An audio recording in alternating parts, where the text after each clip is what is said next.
안녕하세요. 저는 김영기 또는 영기 김르노라고 합니다. 현재 조지 워싱턴 대학교 명예교수며 한국학연구소 상임 고문으로 있습니다.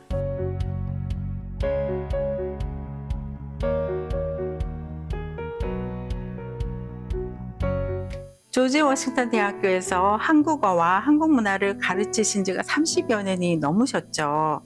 그 기간 동안 특히 기억에 남는 학생들이나 특별한 경험이 있으신지요? 또한 그 경험들이 교수님의 교육 철학에 어떻게 반영되었는지 궁금합니다. 네, 사실은 오랫동안 한국 언어 문화 교육하면서 여러 학생들을 가졌었지만 사실은 어떻게 보면 하나하나가 자식 같아요. 그래서 다 특별합니다. 그런데 그 중에 세 분 얘기만 할게요. 첫 번 학생은 조시 말골리사라는 사람인데 지금은 국제 변호사로 활약하고 있는데요. 그 사람이 고등학교 때 저한테 연락을 해왔어요. 한국어를 잘 배워서 저같이 되고 싶대요. 장래에. 어떻게 고등학생이, 특히 외국 학생이 한국어 교수가 되고 싶나 하고. 그런데 나중에 들어보니까 그런 편지를 한국학 프로그램이 있는 데만 보냈었대요. 근데 답장한 사람이 나 하나였대요. 그래가지고 한국어 전공을 하고 싶은데 그때는 아무 학교 전공을 제공하는 학교가 없었어요. 그리고 워싱턴 지구도 마찬가지인데 이 사람이 중국어를 전공하기로 했어. 제일 가까운 거. 그 조지타운으로 갔는데 간 이유가 제가 옆에 있었기 때문에 그 당시에는 GW밖에 한국어를 가르친 데가 없었어요. 그래서 조지타운에 있으면서 갖가지 핑계를 대서 그때 컨소시엄이라고 있거든요. 공동 학점 주는 지도가 있는데 모든 나중에 한국어 프로그램이 생겼을 때도 저한테 와서 배웠어요.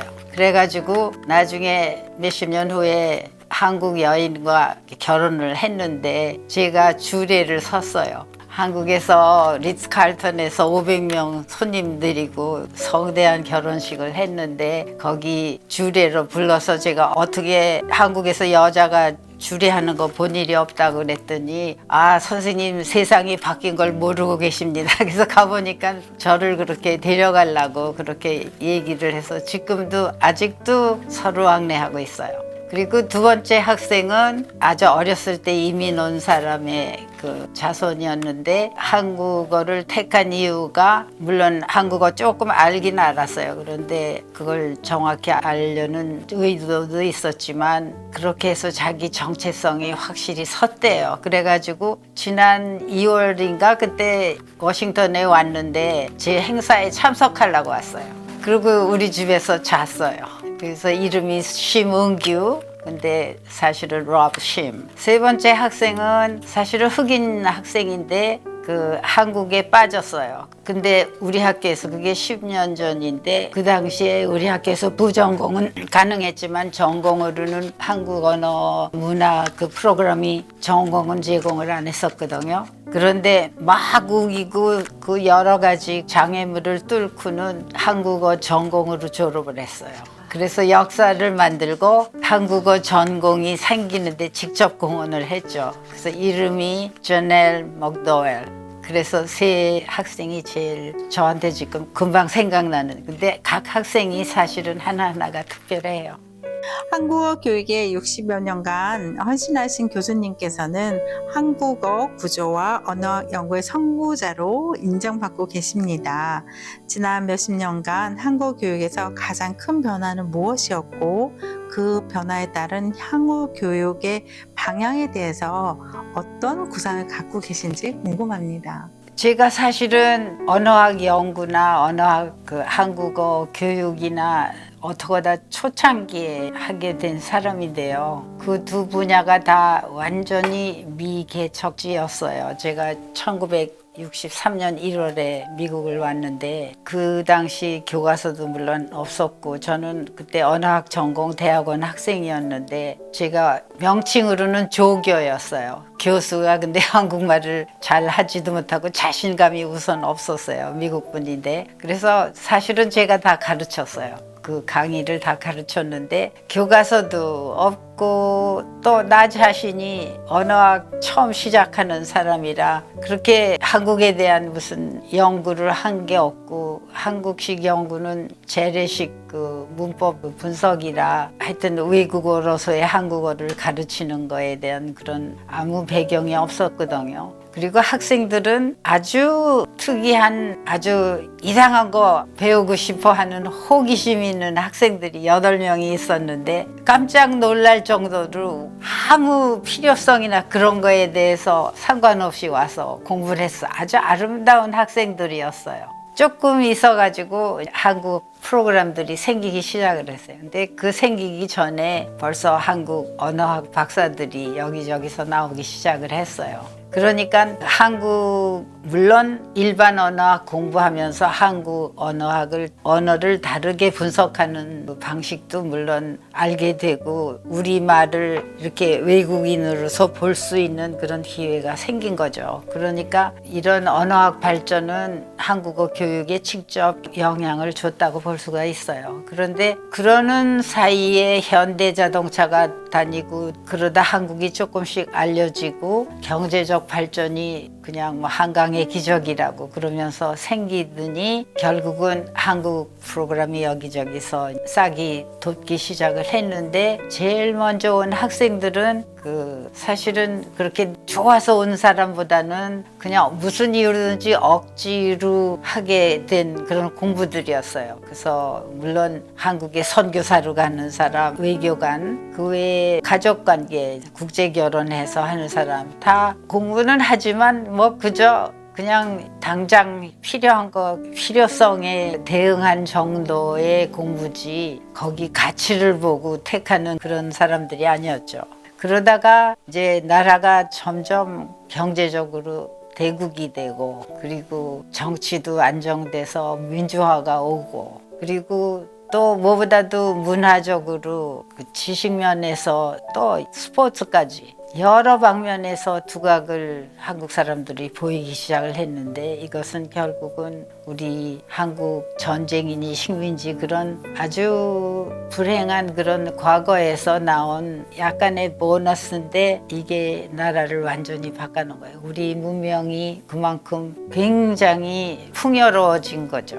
세계 문명을 다 받아들이고 거기에 진출을 하고 그래서 세계인들이 됐어요. 한국 사람들이. 그리고 여기에 따라서 또 한국 사람은 그 배 떠나는 거 못 잡아 탈까 봐 새로 나왔다면 제일 먼저들 해요. 그러니까 그거를 이용해서 이런 세계 요새 소셜 미디어니 인터넷으로 세계하고 그냥 그야말로 직접 소통을 하게 된 거예요. 그러니까 자연히 이런 한류도 생기고 또 한국 사람들이 그 아름다운 전통이 다 전개가 됐어요. 이런 무슨 K-드라마니 이런 걸 통해서. 그리고 한국 사람들이 자기 잘 가꾸잖아요. 그러니까 보기에도 아름답고 여러 가지 또 우리말이 참 아름다워요. 우리말이 자음으로 끝나는 말들이 많긴 한데 우리말이 어미 그런 게 풍부한데 그게 다 모음으로 끝나요. 어이요 뭐다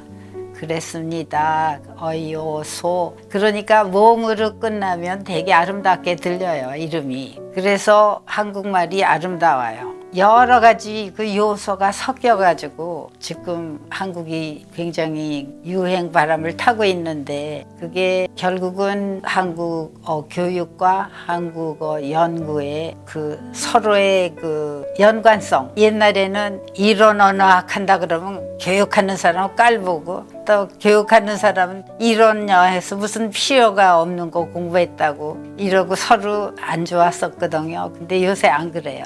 이게 서로가 서로를 더 풍부하고 더 깊게 만드는 그런 계기가 됐어요.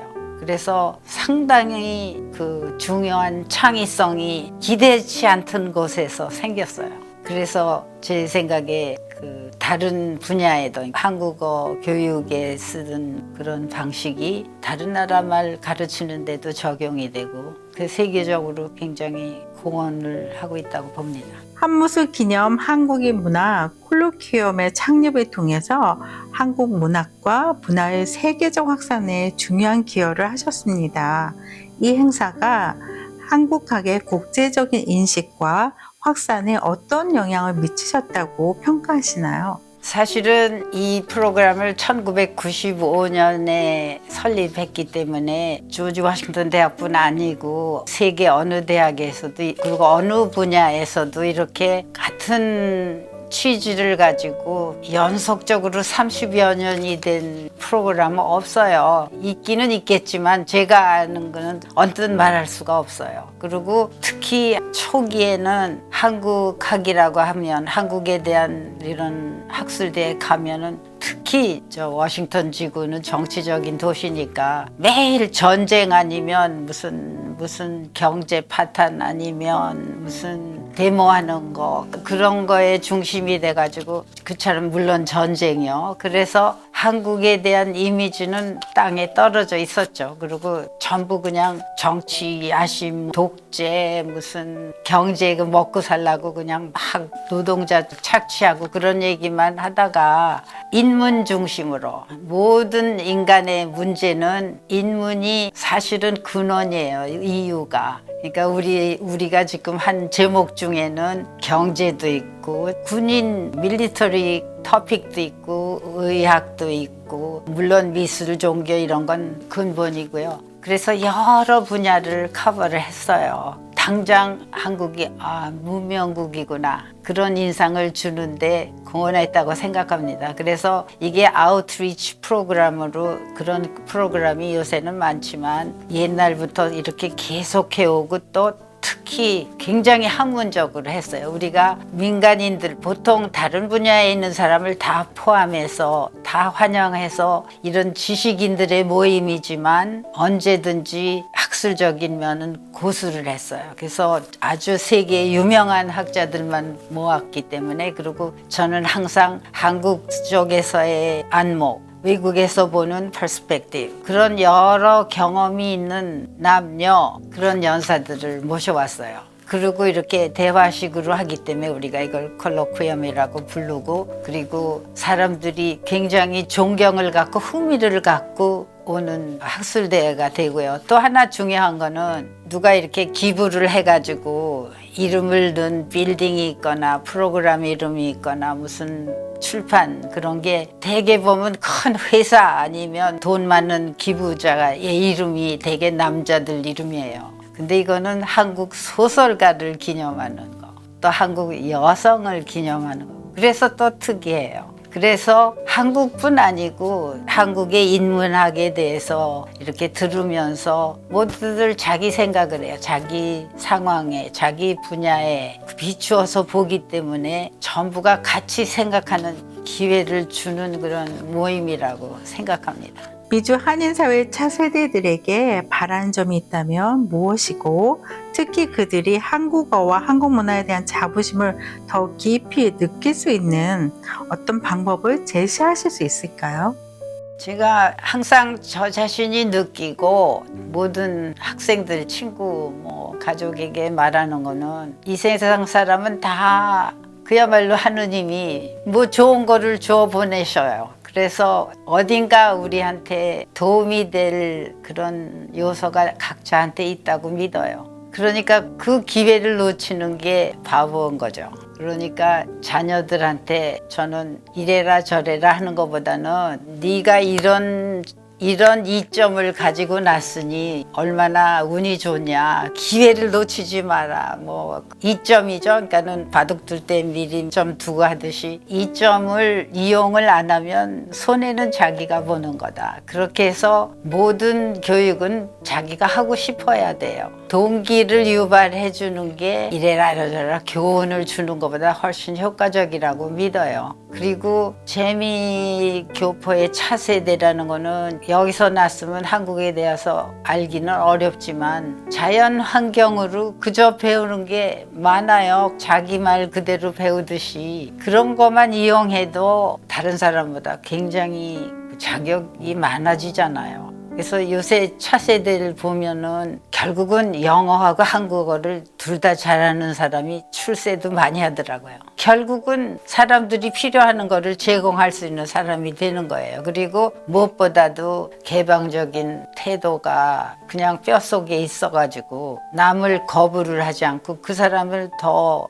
포용하고 이해할 수 있고 적어도 다른 생각이 가능하다는 건 알고 뭘 공부하면은 이런 하나의 편협한 그런 압력에 거기다 다 꾸겨 넣으려고 하는 것보다는 얼마나 가능성이 많아져요. 그래서 저는 재미 교포들이 가진 그런 여러 가지 에셋을 잘 이용하도록 너 자신이 자부감을 가져라 이러면 뭐가 잘못됐나 보다 그러고 생각할 거예요. 오히려 중요한 거는 자기가 그걸 자신이 느끼게. 제가 옛날에 한번 예일대학에서 특강을 한 일이 있는데 그때를 이용하여 그 교포 사회에서 거기 이스트럭이라고 한국 관련 연구소가 있는데 거기서 이중 언어 교육에 대해서 강연해달라고 초대를 받았었어요. 그런데 청중 중에 하나가 이민 오신 한국분인데 정신분석학자더라고요. 그러면서 자기는 애들한테 그렇게 한국말을 가르치려 해도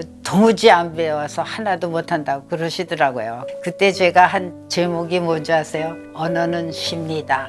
그런 제목이었어요. 그래가지고 제가 여쭤봤어요. 혹시 앉으면 한국 사람 뭐 이러고 저러고 하지 않으셨습니까? 한국 손님 왔다 가시면 숭보지 않으셨습니까? 아이들이 간접적으로 한국에 대한 가치를 발견을 못하게 한 일을 우리가 많이 했을 거라고요. 그러면 한국말 배우고 싶지 않아요. 근데 조금이라도 한국말을 하고 싶은 마음이 있으면 아이들이 저절로 배우고 싶어 해요. 그래서 요새는 이중 언어를 다 잘하잖아요. 그게 누가 꼭 어머니 말을 더 잘 듣게 돼서 그런 건 아니거든요. 어머니나 아버지 말을. 결국은 어린애들이 다 굉장히 계산이 빨라요. 그러니까 한국말을 하면은 한국에 대해서 알면은 이게 하나의 플러스구나. 그걸 저절로 느껴서 저절로 배우고 싶어지고 저절로 재미가 나고. 결국은 모든 사람이 이기주의예요. 근데 그 어떤 이기주의는 하다 보면은 남한테 좋은 일이 된 일이 많았어요.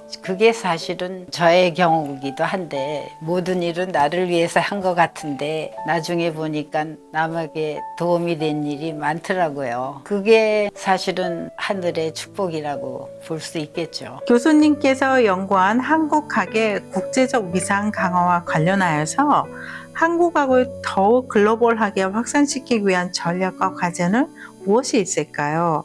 또한 한류의 급속한 확산이 한국 문학과 한국어 교육에 미치는 영향을 어떻게 분석하시고 향후 시너지 효과를 극대화하기 위한 방안은 무엇이 있는지 궁금합니다. 제가 보기에요, 우리 지난 세기는 한국한테 참 힘든 세기였죠. 긴 역사에서. 그리고 특히 우리를 식민지로 만든 나라에 의해서 우리가 소개가 되었잖아요, 세계에. 그러니까 여러 가지로 굉장히 우리한테 불리한 점이 많았었는데 어떻게 보면 인생의 모든 일처럼 전화위복이란 말이 있어요. 그래서 우리 민족한테 준 큰 선물은 굉장히 국제화된 거예요. 사상적으로. 사람들이 영어로 말해서 코스모스를 그거의 인원이 된 거예요. 그래서 여기저기 가서 공부했을 뿐 아니라 우선 마음의 상태가 우리가 딴 데서 얼마든지 배울 게 있다고 인정한 거예요. 그리고 또 내가 내 자신에 공헌할 수 있다는 것을 발견하는 거죠. 남을 공부하면서 자기를 발견하는 거예요. 그게 사실은 한무수 콜로퀴움의 주 의도였어요. 그래서 그 여러 다른 거를 공부하면서 자아를 발견하는 그런 귀한 기회가 한국인들한테 생긴 거예요. 그러나 우리가 항상 아직도 조그만 나라라는 거는 잊으면 안 돼요. 너무 잘난 척 하다가 요새 근래 문제들이 많이 생긴 것 같은데 이제 갑자기 조금 벼락부자 된 노릇하면 안 돼요. 그러니까 우리는 아직도 또 겸손해야 하고 그 대신 겸손한 사람은 항상 발전을 해요.